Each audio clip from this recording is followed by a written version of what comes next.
আমরা বারানাবত যাত্রা অবশ্যই করব গুরুজি। আপনি সত্যি আসবেন তো যুবরাজ? অবশ্যই। আপনার অসীম কৃপা যুবরাজ, এবার অনুমতি দিন।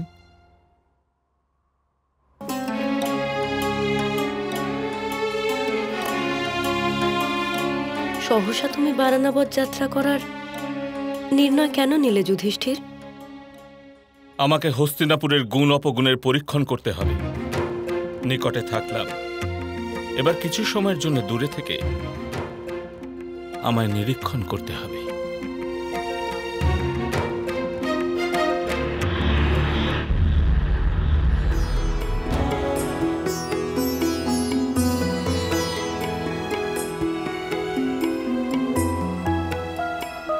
জ্যেষ্ঠ ভ্রাতা আমাকে শীঘ্রই বারানাবত যাত্রার আদেশ করেছেন। কিন্তু আপনি দ্বারকাতে তো থাকলেনই না। দ্বারকার পুরবাসীরা বলে, যেখানে কৃষ্ণ আছে সেখানেই দ্বারকা। সেই দৃষ্টিকোণ থেকে দেখলে তবে আসল দ্বারকা এইখানে। আসি এখন।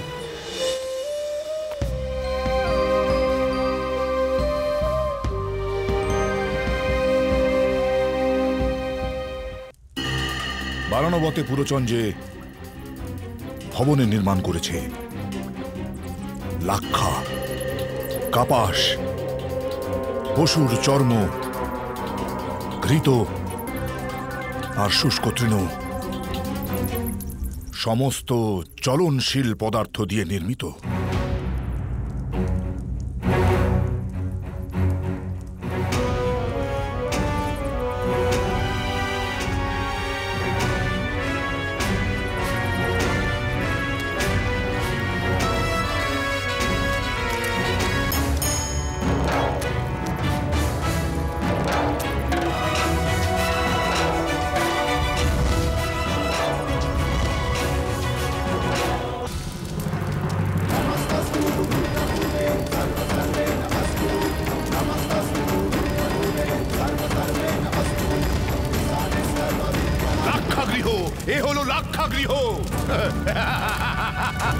আমার শত্রুরা আহুতির মতো ভস্ম হয়ে যাবে এই যজ্ঞে। কেবল আপনার শত্রু নয় কুরুশ্রেষ্ঠ, আপনার সম্মান, পূর্বপুরুষের গৌরব আর হস্তিনাপুরের ধর্ম ভস্ম হয়ে যাবে। অর্থাৎ এখন আপনার স্নেহ ওই পাণ্ডবদের দিকে বইতে শুরু করেছে। মূর্খ দুঃশাসন, মৌন হও।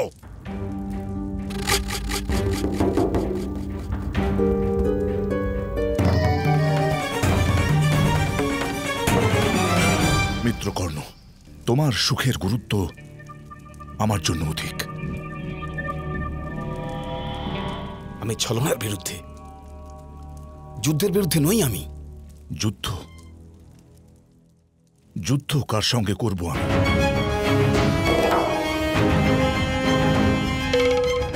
নিজের পিতার সঙ্গে, নিজের পিতামহর সঙ্গে?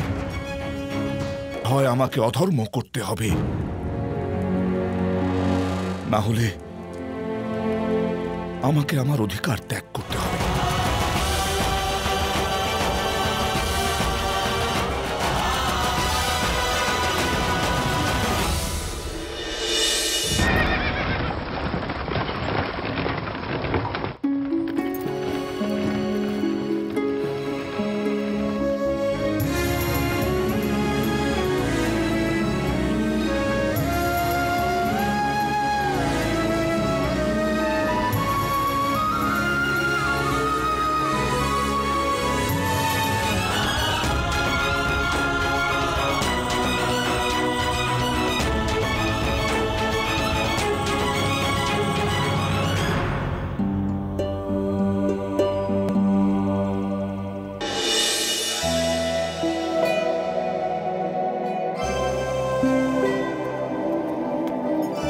এবার যাত্রাপথে দেখবে ত্রিবেণী সঙ্গম পড়বে, সেখানে স্নান অবশ্য করবে। আর স্নানের সময় মাতা সরস্বতীর গুপ্ত হবার কথা স্মরণ অবশ্য করো। কিন্তু সেই কাহিনী তো আমি জানি না। কথায় আছে মাতা সরস্বতী নিজের দুহাতে দৈব অগ্নি নিয়ে ভূমির উপর দিয়ে চলতে পারেননি। সেই কারণেই তিনি ভূমির ভিতর বসবাস করা আরম্ভ করলেন। এই কাহিনী স্মরণ করে স্নান করলে তুমি পুণ্য লাভ করবে মিত্র। যথা আজ্ঞা। প্রণিপাত মহামন্ত্রী মহাশয়। শোনো গুপ্তচর, আজ থেকে তোমার একটাই কার্য হবে। অঙ্গরাজ কর্ণর সমস্ত গতিবিধির সংবাদ তুমি আমাকে দিয়ে যাবে। যথা।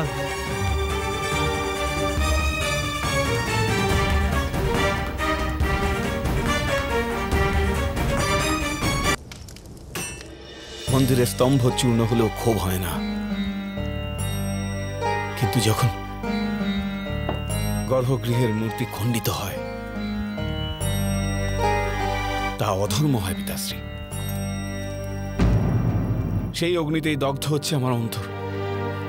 এই অগ্নিকে শান্ত করার কোনো উপায় বলুন পিতাশ্রী। এই অগ্নিকে শান্ত করার কোনো উপায় বলে দিন।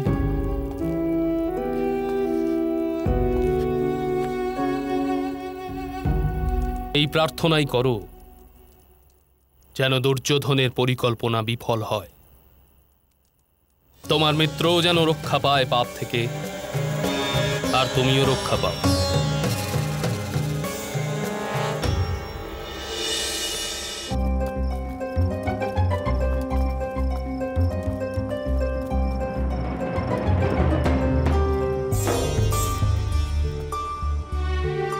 ভবন কোথায়? ভূমির নিচে? কেন উপহাস করছেন রাজকুমার ভীম? এখানেই আছে, সামনে, এক্ষুনি দেখাচ্ছি।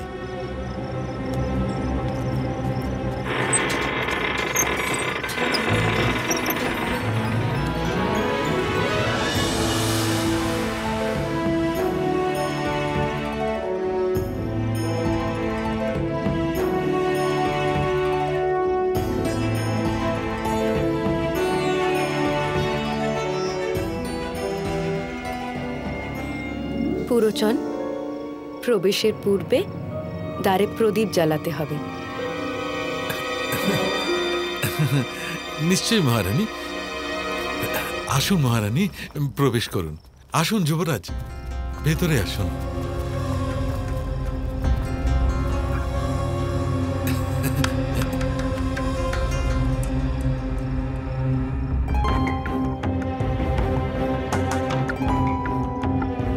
অদ্ভুত পুরোচন, এমন সুন্দর ভবন কখনো দেখিনি। আচ্ছা, সমগ্র ভবন কি কেবল চন্দ্রের প্রকাশেই আলোকিত হয়? আগে হ্যাঁ যুবরাজ, দর্পণের অবস্থান এমনই কৌশলে করা হয়েছে যে চন্দ্রের কিরণই পর্যাপ্ত এখানে। একটিও প্রদীপ জ্বালানোর প্রয়োজন হয় না। অমাবস্যার রাত্রে ভবন কিভাবে আলোকিত হবে? সহদেব, অমাবস্যা পর্যন্ত এখানে থাকারই তো প্রয়োজন নেই, কেন ব্যর্থ চিন্তা করছো? কিন্তু প্রশ্ন তো যুক্তিযুক্ত ছিল পুরোচন। অমাবস্যার রাতে ভবন আলোকিত কি উপায় হবে? মশাল তো জ্বালাতেই হবে। না না যুবরাজ, আমি অমাবস্যার পূর্বেই কোনো না কোনো উপায় নিশ্চয়ই বার করব। রাতাশ্রী, আপনার কক্ষ নিশ্চয়ই দর্শনীয় হবে, চলুন যাই। আসছি।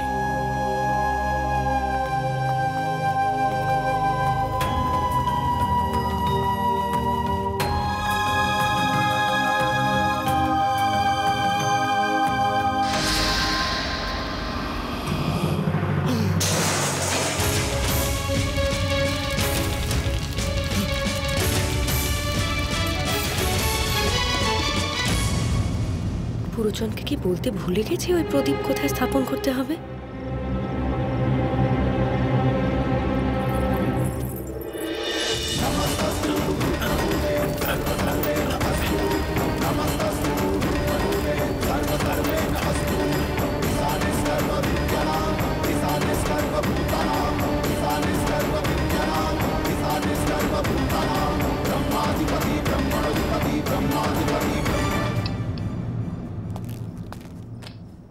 এ কি হলো পুরোচন?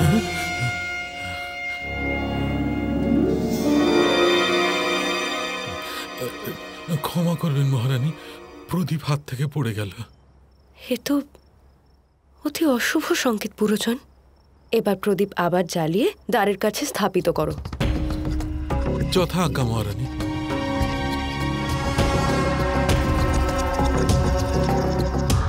দুর্যোধনের শত্রু তো অবশ্যই পাণ্ডবগণ, কিন্তু অঙ্গরাজ তাদের মন্দিরের স্তম্ভ কেন বলছিলেন? গর্ভগৃহের মূর্তি খণ্ডিত হলে পরে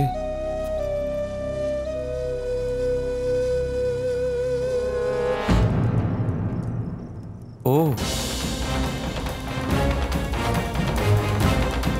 পাণ্ডবদের মাতার বিষয়ে কথা বলছিলেন।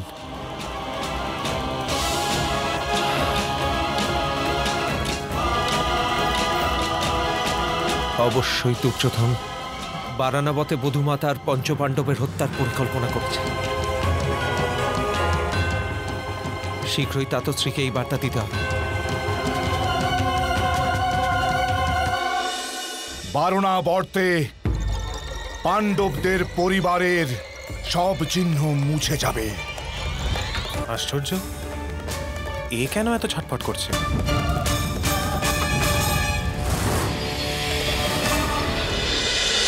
মহাভারত।